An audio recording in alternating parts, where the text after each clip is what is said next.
ప్రగాఢ సానుభూతిని తెలియజేస్తున్నాను. మరి జనసేన పార్టీ నుంచి గత 3 రోజుల నుంచి కూడా సంతాప సభలు ఏర్పాటు చేసి అందరూ కూడా నిరసన వ్యక్తం చేశారు. అదేవిధంగా ఈరోజు మా అధ్యక్షుడు పవన్ కళ్యాణ్ గారు మంగళగిరి సీకే కన్వెన్షన్లో పహల్గామ్ ఘటనకి మరి నివాళులు అర్పించడానికి ఈ రోజున ఏర్పాటు చేసిన కార్యక్రమానికి అందరూ కూడా హాజరవడం జరిగింది, నివాళులు అర్పించడం జరిగింది. మరి ఈరోజు మా పవన్ కళ్యాణ్ గారు ఎవరైతే బాధిత కుటుంబాలు ఉన్నాయో వారి దగ్గరికి వెళ్ళి పరామర్శించి వాళ్ళ బాధని ఈ రోజున మా అందరికీ కూడా వ్యక్తం చేయడం జరిగింది. అది నిజంగా ఎంతటి దారుణాతి దారుణం అంటే, మానవత్వం లేని మనుషులంటే ఈ విధంగా ఉంటారా? మరి కుల మతాలు భేదాలు ఈ రోజున ఎందుకు చూపించాలి? కులం ఏదైతే ఏంటి, మతం ఏదైతే ఏంటి, మానవత్వం లేని మనిషి ఒక మనిషి కాదు. మరి ఈ రోజున ఉగ్రవాదుల్ని దయాదాక్షిణ్యాలు అనేది నిజంగా వారి మీద చూపించకూడదు. మరి పవన్ కళ్యాణ్ గారు చెప్పినట్టు దీని మీద సత్యమే మాట్లాడాలి. సత్యం అంటే ఈరోజు ఏదైతే జరిగిందో అది నిజంగా ఒక మానవత్వం లేని విధంగా జరిగింది. మరి సంఘటనని ప్రతి ఒక్క భారతీయుడు కూడా ఖండించాలి.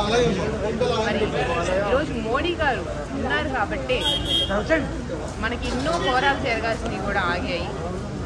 అవి ఇంటెలిజెన్స్ వర్గాలు కూడా మనకు తెలియజేయడం జరిగింది.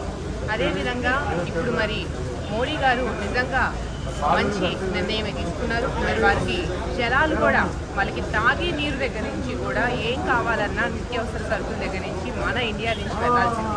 మరి ఇవన్నీ కూడా ఆ ప్రభుత్వం దృష్టిలో పెట్టుకొని అలాంటి ఉగ్రవాదుల్ని ఎందుకు సపోర్ట్ చేస్తుందో తెలియజేయాల్సిన అవసరం ఉంది. మరి అదేవిధంగా ఈరోజు మా అధినేత పవన్ కళ్యాణ్ గారు బాధిత కుటుంబం ఏదైతే ఉందో సుధాకర్ గారి ఫ్యామిలీకి మరి 50 లక్షల రూపాయలు ఈరోజు అందించడం జరిగింది. అదేవిధంగా ఇది ఒక చిరు సహాయం మాత్రమే. వారికి అన్నిటినీ ఈ విధంగా ఏ విధంగానూ కూడా మనం చూడలేము. కాకపోతే వారికి పిల్లలు ఉన్నారు. మరి వాళ్ళ పిల్లల భవిష్యత్తుని దృష్టిలో పెట్టుకొని ఏదో చిరు సహాయం ఈరోజు మా పార్టీ నుంచి పవన్ కళ్యాణ్ గారు మరి ఈ రోజున ప్రకటించడం జరిగింది.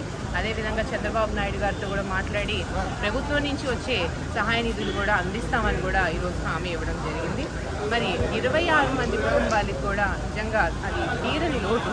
ప్రతి ఒక్క ఇండియన్స్ కూడా ఈరోజు ఆ కుటుంబాలకు అండగా నిలబడాల్సిన రోజు అని కూడా తెలియజేస్తారు. సనాతన ధర్మాన్ని పవన్ కళ్యాణ్ గారు అంటే ఆయన మీద విమర్శలు దాడి చేశారు. వీళ్ళందరినీ కూడా సైకో సెక్యులర్స్ అని చెప్పి మనం వర్ణించాలి. ఎందుకంటే మానవత్వం లేని మనుషుల్ని మనం ఈ రోజున ఊచిపోత పోస్తుంటే, మానవత్వం లేకుండా మనిషినే చంపుకునే విధంగా ఉంటే ఇలాంటి మనుషుల్ని మరి సపోర్ట్ చేస్తూ మాట్లాడుతుంటే మరి వీళ్ళనేమనాలి? కనిపించని ఉగ్రవాదులే ఈ మీడియాలో మాట్లాడే సైకో సెక్యులర్స్. నిజంగా ఎవరైనా సపోర్ట్ చేస్తారా మీరు చెప్పండి? అంటే హిందూ అయితే చంపేస్తారా?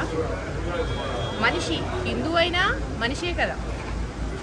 మనిషిని చిత్రహింసలు పెడుతుంటే ఇంకొక మనిషిగా స్పందిస్తారా? కుల మతాలు సంబంధించి స్పందిస్తారా? ఇదే విషయం కనుక ముస్లిమ్స్కి జరిగితే మాట్లాడరా? మరి ఆ ఆడవారి వేద చూడండి. 26 కుటుంబాల యొక్క మగవారిని కోల్పోయిన ఆడవారి యొక్క వేదని చూస్తే మీకు అర్థమవుతుంది. మీడియా ముందు కూర్చుని మాట్లాడే వాళ్ళకి ఒకటే చెప్తున్నాను, కుటుంబాల దగ్గరికి వెళ్ళండి, పలకరిస్తే వారి యొక్క ఆవేదన ఏంటో మీకు అర్థమవుతుంది. ఆ రోజున మీరు మాట్లాడండి. ముస్లిమ్స్కి సపోర్ట్ చేయట్లేదు, ఇక్కడ హిందువులకి సపోర్ట్ చేయట్లేదు. అన్యాయం జరిగింది నిజం కాబట్టి ఈరోజు దాని మీద మాట్లాడుతున్నారు.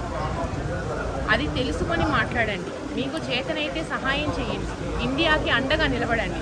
లేదంటే మోటా ముల్లి సర్దుకొని తక్షణమే ఇండియా వదిలేసి పాకిస్తాన్కో మీరు ఏ దేశానికి సపోర్ట్గా ఉంటున్నారో ఆ దేశానికి వెళ్ళిపోండి. అంతేగాని ఇండియాలో ఉండి ఇండియాలోనే మరి అంతర్గతంగా ఇలాంటి వాళ్ళ వల్లే మరి ఉగ్రవాదులు కూడా సపోర్ట్ చేస్తున్నారు. ఉగ్రవాదులు తయారవుతున్నారు, మన దేశానికి వచ్చి ఇంత ధైర్యంగా చేయగలుగుతున్నారంటే మీలాంటి వారు. మరి మీలాంటి వాళ్ళని ముందు ఇండియాలో నుంచి తరిమేస్తే ఇండియా సేఫ్గా ఉంటుందని కూడా తెలియజేస్తున్నారు.